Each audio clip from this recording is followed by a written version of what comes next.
ABC Listen. Podcasts, radio, news, music and more.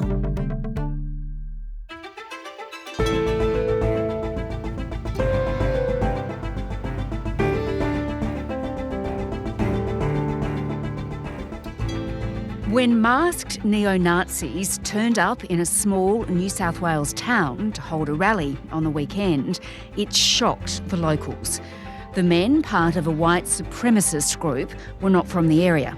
So what were they doing there? Today, Dr. Kaz Ross, an extremism expert, on how we should respond to the growing movement in Australia. I'm Sam Hawley on Gadigal land in Sydney. This is ABC News Daily.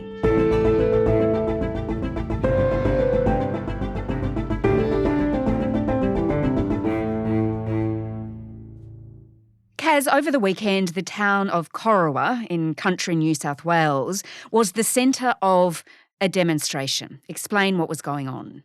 What happened, much to the surprise of locals, was about 40 men, all masked up, all dressed in black, turned up carrying a banner saying, "White man, fight back." They marched through town, they stood in front of the War Memorial, and their leader gave a speech. We've come across the border to speak on the behalf of all communities that are being affected by this. When you dare stand up against the people. Okay, and this was a neo-Nazi group. Yes, that's correct. It's Australia's largest neo-Nazi group, the National Socialist Network. So they're marching through the main street. They looked rather out of place, I think. Yes, I think the locals would have been very surprised. Being dressed all in black, having your face covered with a black hat is not usual attire for country towns in Australia. So they mask themselves up so that they can't be identified. And they were all from out of town, from Melbourne and from the regional branches of the neo-Nazis group. Their claim is that the local piggery has been bought up by an international company and that that international company is planning to replace local labour with imported immigrant labour. And so therefore they're saying these people are taking our jobs, immigrants are taking our jobs. And this is one of their main arguments, that immigrant labour is brought into Australia and the idea is to genocide white people in their view. Well, there is some suggestion, including from Susan Lee, who's the federal member for the region, that the group crossed the border because the state laws in New South Wales aren't as strong as they are in Victoria. Could that be the case? There's a bit of confusion about what's banned, what isn't banned, where it's banned. Basically what happened a couple of years ago, all the states moved to ban Nazi symbols. And this was starting with Victoria and then Tasmania and New South Wales and so on. But some of the states have actually extended that ban beyond symbols to also include the salute. That includes Tasmania, that includes Victoria. However, all of that is trumped by federal legislation which came in this year, which bans the salute. So it is banned across the whole of Australia, whether or not there is specific state legislation. And there's no evidence at this point that the Nazi salute was performed by anyone in the group or that any banned symbols were on display, and of course no one was actually arrested. But they may have taken police in the town by surprise, and the locals, as you mentioned, weren't very happy about this at all. Kendra Smith was one of them. Everyone was mad. They were getting lots of abuse. Everyone was following along in cars, hurling abuse out their windows, and it was horrible because we do have a lot of people of colour here, and it's just disgusting, I think.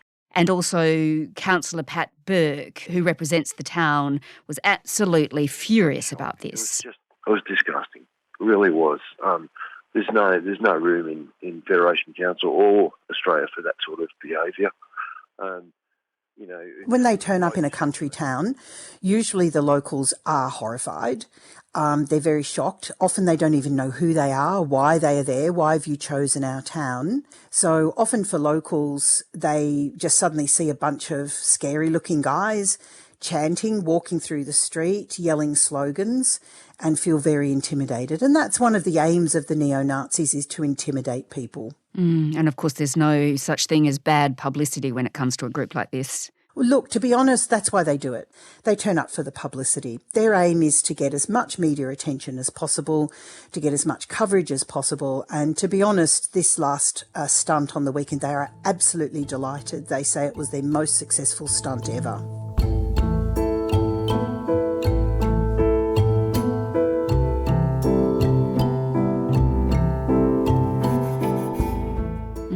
Okay, so Kaz, let's now talk more about this neo-Nazi group, the National Socialist Network. There are two men at its helm. One of them is Thomas Sewell, so tell me about him. So Thomas Sewell became interested in extremist politics when he was a teenager, and he was hanging around with some neo-Nazi groups. He then joined the army. He was in the army for a couple of years. He left the army, and since that time he's become involved in extremist politics. Sewell created what's called the European Australian Movement. And the idea is to get people involved, men involved, in training and tribing. And that means getting together, working out during the week, meeting up every weekend, going on hikes, getting fit, doing fight training, and then doing activism. So they do drop banners over freeways, they march around holding offensive banners, they might turn up at some kind of event that they disapprove of, and their idea is to grow these groups all over Australia. And in March 2023, he actually led a protest on the steps of the Victorian Parliament. Tell me about that, because that led to the Nazi salute being banned. Yes, that's right. So they've had a couple of protests on the steps of Parliament where they've done Nazi salutes, but they had one very notorious one where they turned up at a Let Women Speak rally, which was organised around gender identity issues, and they turned up in support of that rally. The violence erupted after neo-Nazis once again brought hateful rhetoric to the steps of State Parliament. The group of masked men traded blows with police early as they gathered to protest against growing immigrant populations. They had a very offensive banner. They were very provocative, and they did some Nazi salutes on the steps of Parliament, and that was just too much. So to see Nazis doing Hitler salutes on the steps of the Victorian Parliament is really very offensive. And so Victoria then moved to ban the Nazi salute. And Kaz, the other leader is Jacob Hersant. He's been in the news a fair bit recently because he's the first person in Victoria to be convicted of performing a Nazi salute in public, and he will go to jail for that. He'll be sentenced next month. So tell me about him. So Jacob Hersant is another young person who's been a Nazi since he was a teenager. And originally he was in a group called Antipodean Resistance. They're internet Nazis, very young guys, very radical. They're what they call mask off. They're not pretending to not like Hitler. They just openly like Hitler. When that group demised, Jacob Hersant, joined up with Sewell. He's known Sewell for many, many years. And they formed this National Socialist Network, European Australian movement. So originally they were two branches, but now they've sort of basically joined forces. So Jacob Hersant is a lifetime committed Nazi. He says that himself. He's very committed to doing the Hitler salute daily. Are you still performing the Nazi salute? Yes, Why? because I'm a National Socialist and I hail Hitler. His girlfriend was asked, what does Jacob do for a job? And she said, he's a full-time racist. And that's basically how he sees himself. He's one of Hitler's soldiers and he will continue to do Hitler's work. So he's been charged for doing a Hitler salute as soon as he came out of court after another court case. One point worth mentioning is that actually there have been other convictions for the Hitler salute in Australia. And that was in Sydney. 3 men were convicted of doing it at a sports match.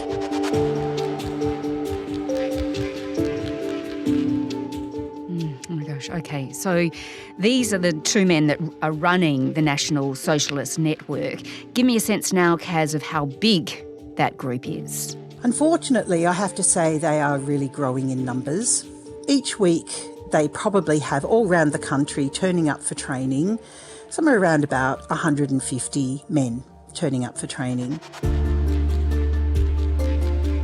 They probably have people who are prepared to turn up to a monthly meeting somewhere around the 200, 250 mark, I would say.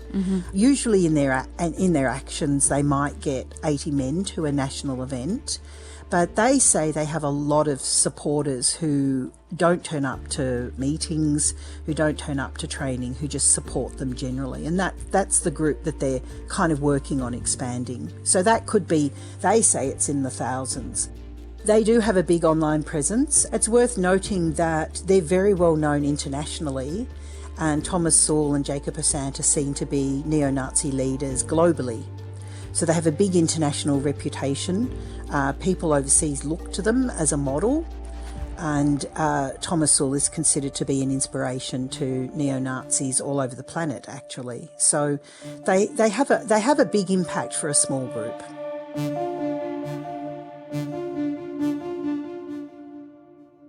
Let's then look, Kaz, at whether we should be really worried about this group. We do know that ASIO, the spy agency, it does consider right-wing extremism as a real danger, don't we? Yeah, that's definitely the case. And so we see that there's a couple of threats, and we know that the danger, of course, is that someone who's watching and consuming this content gets very riled up, and then they decide to go and take action themselves. Someone needs to do something, and then the next minute you have attempts to behead a politician or stab someone or shoot someone or have a siege or something like that. So Sewell himself says, look, the only violence we've ever done is in self-defence. I think that can be questioned, but the question is how their rhetoric and how they're sort of raising the temperature around racism, around immigration, around housing. These are all things that they're really pushing very, very hard in their online presence, in their online content, and that revs up a lot of other people. Well, they clearly don't have mainstream support, but I assume authorities want to limit their growth. The New South Wales Premier, Chris Minns, he's really worried about that. This is a slippery slope. If you start allowing this kind of appalling racist behaviour into your community, it sets in like a disease that's impossible to remove. And that's exactly what this is. This kind of organised racism is a disease.